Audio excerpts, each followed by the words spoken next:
आमतौर पे लोग एक घर है अपना पूरा रकम देकर अड़मानम कर लेते नहीं, अड़मानम में 2 लाख रुपए 3 लाख रुपए घर का दाम लेते, और वो घर आपको दिया गया आपको फायदा उठाने के लिए, आप उस घर से फायदा उठा सकते हैं मुख्तसर किराया देकर।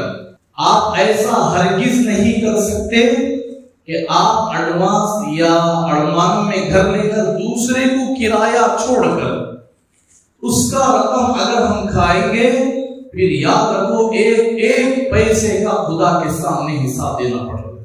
शरीयत मुताहरा उसकी इजाजत नहीं देती। इन्हों बोलते संगे हमें हमारा काम करेंगे, फायदा हमारा है, वो क्या मालूम है इसका फायदा। याद रखो हमारी आंखें बंद हो जाएगी, पूरा फायदा नजराना सामने रख दिया था। खुदा के लिए हम ऐसी हरकतें ना करें जिससे अल्लाह नाराज हो जाए।